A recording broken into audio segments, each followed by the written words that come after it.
Olá pessoal, professor Rafael aqui da disciplina de Filosofia. A nossa aula de hoje vai tratar um pouco sobre a filosofia, né, dita antiga, né, sobre os filósofos pré-socráticos e arqué da physis, né. Como o nome já diz, pré-socráticos porque são aqueles que vieram anteriormente ao pensamento de Sócrates, né, e essa arqué da physis nada mais é do que o princípio, né, no sentido da arqué, e physis seria a natureza ou a realidade primeira das coisas. Então, basicamente o que a gente vai ver que esses pré-socráticos podem ser divididos em algumas escolas, né? Eu separei aqui talvez as principais, né? Que seriam os monistas, os pluralistas e os eleatas. Mas o que esses caras queriam era a mesma coisa. Eles queriam entender basicamente de onde viemos, né? Se viemos de um determinado lugar, isso influencia como na nossa vida, né? Dito isso, o que nós somos, né? Se nós viemos de tal lugar, né, de tal princípio ordenador, o que nós somos partindo desse princípio? E qual a nossa natureza realmente constitutiva, a nossa constituição, né? Que por vezes nos relacionamos e temos uma característica, ok, mas digamos assim, qual é a matriz de tudo isso, né? Então, essa physis aqui, essa natureza, a gente tem que entender no sentido grego, né? Como um princípio de todas as coisas, não no sentido moderno, né? Numa relação é, física mesmo, né, entre as substâncias da natureza, a natureza propriamente dita como, né, a floresta, tal, né, a poluição, as aves, etc. Tá. Até botei aqui em letra maior aqui no quadro aqui Parmênides e Heráclito, que talvez sejam os dois estandartes dessa época da filosofia. A gente está falando aqui do século VI antes de Cristo, né? E como eles de alguma maneira são antagônicos, né? Que um vai pensar numa relação mais de movimento com esse princípio, né? O, a, as substâncias, né, sendo uma relação de movimento, e o outro mais no sentido mais determinado, mais preso do ser, né? Tá, então, e aí botei também uma relação de aqui de ontologia e cosmogonia. Por quê? Porque voltado àquilo que eu falei lá da gente fazer uma breve revisão, como é que a filosofia surgiu, né? Como é que a gente viu esse anteriormente, né? Foi um caldo ali, né? Um caldo cultural ali, uma coisa que só poderia ter surgido naquela época. Por quê?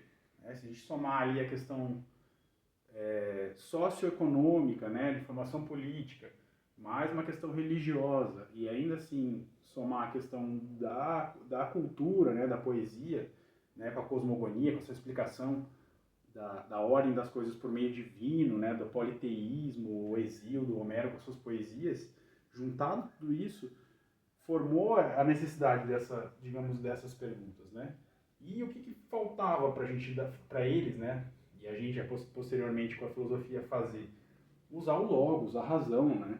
Que é ficar, digamos assim, não preso, não refém desse pensamento mítico ali, né? Não que ele não fosse importante naquele período, que foi o que a gente já viu, né? Que ele não tivesse uma investigação ali séria, né?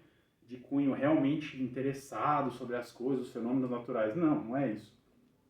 É que para a gente, de maneira, digamos assim, imparcial, fazer essas perguntas por meio da observação, da epistemologia, né, um conhecimento das coisas, a gente teria que se distanciar um pouco desse pensamento mítico. E esses caras entenderam isso, cada um do seu jeito. A gente vai ver isso rapidamente aqui. Primeiro cara importante dessa época, Tales de Mileto. O que era o princípio de todas as coisas para o Tales de Mileto? A água. Por quê? Que era o que ele observava como algo incomum com todas as relações, né, da natureza. Né? Tudo tem uma relação úmida, ele dizia. Né? A água, eu posso mudar o estado dela físico, etc., mas ela sempre permanece sendo água. Ou seja, se a gente quiser pensar em algo que seja inicialmente o primeiro de todos os princípios, seria a água, né? Como se fosse a substância primeira de tudo. Uh, Anaximandro, que seria um cara que veio depois dele, ou seu discípulo, vamos dizer assim, ele complementou, ele falou assim, ó, a gente não pode pensar a água como o primeiro de todos, né, o princípio de tudo isso, porque ela já não é já uma coisa, digamos, infinita, indeterminada, bem pelo contrário, ela já está, digamos, no nosso meio de apresentação, né, a gente já está se relacionando com ela, então ela deveria ser algo anterior a ela, né.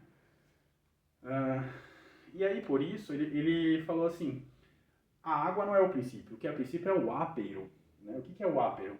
É essa relação que a gente tem de injustiça, que a gente observa de injustiça. Como assim injustiça?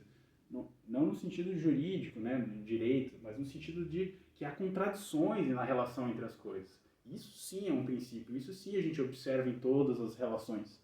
Então, se a gente quiser pensar numa relação primeira da natureza, né, o princípio de todas as coisas, a gente tem que pensar que esse princípio seria essa contradição. Né? Até dar o exemplo do calor, do frio, enfim, todas essas dualidades aí que a gente observa na natureza. E o Heráclito, né? O Heráclito seria o principal dessa escola, né? Porque o Heráclito, ele até tinha uma frase, ele dizia assim, complementando, né, o Anaximandro e o Tales aqui, né, mas principalmente o Anaximandro, ele dizia assim, a gente nunca vai se banhar duas vezes no mesmo rio, porque o rio, ele transcorre, ele muda, né, e a própria pessoa que mergulha já não é mais a mesma quando ela mergulha uma segunda vez. Então, para o Heráclito, ele inclusive também dá o exemplo do fogo, né, fogo que queima o combustível e muda, e enfim, ele fala assim, essas contradições, né, essas mudanças, elas são o princípio de tudo, né, de fato são.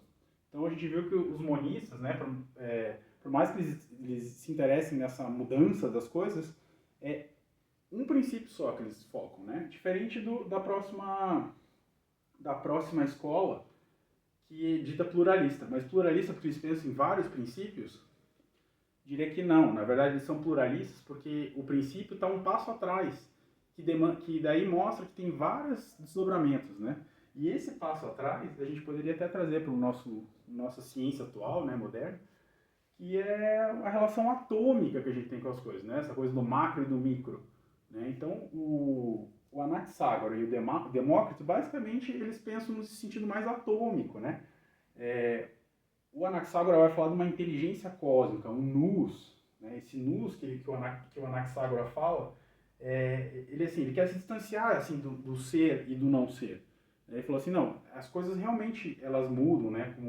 Como viam os monistas, mas elas mudam numa cadeia ainda mais elementar, né? Uma cadeia atômica. Ele até tem uma frase que diz assim, tudo está em tudo, né? Se a gente pensar hoje, voltando, né, extrapolando aqui o mundo, né, da Grécia Antiga, mas vindo para a gente entender melhor aqui a nossa realidade da ciência moderna, é como se a gente pensasse que é uma cadeia de átomos, né? Uma garrafa, é uma cadeia de átomos constituindo esse quadro. Mas o que há em comum deles é que há átomos, né? O que muda são a diferença de posição dessas cadeias, dessas substâncias mais elementares, né? Mais atômicas. Então tá, dito que esses caras aqui pensaram mais nesse sentido mais elementar, né? Talvez até menos observável na experiência, porém, digamos assim, inteligível, né? Eles conseguiram entender que isso era o princípio. A terceira escola, ou a escola eleática, né? Até botei aqui uma outra pitagórica, tiveram várias escolas, né? Eu separei as principais. Essa eleata, que veio da região de Eleia, eles tiveram uma visão um pouco mais obtusa, no sentido de que o ser ele é uno, né? Então, assim, a gente não pode se basear, como por exemplo o Heráclito, ou até o Anaximandro nessa coisa da experiência, né? Vendo o fogo, né? Vendo as coisas tendo essa relação contraditória, injusta, né? Ele falou assim, a gente não pode se pautar nisso, porque quando a coisa ela é. Quando ela não é, não é. Parece até besta falar isso, né? Mas o que eles querem dizer é o seguinte, o testemunho da experiência ele acaba sendo contraditório, né?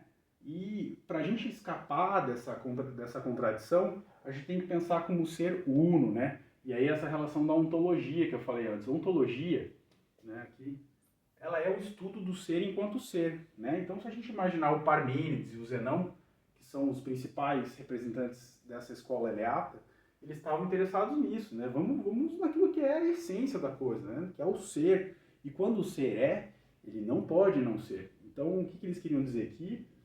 Esses caras que antes estavam interessados nessa relação contraditória, eles estavam muito pautados na experiência, né?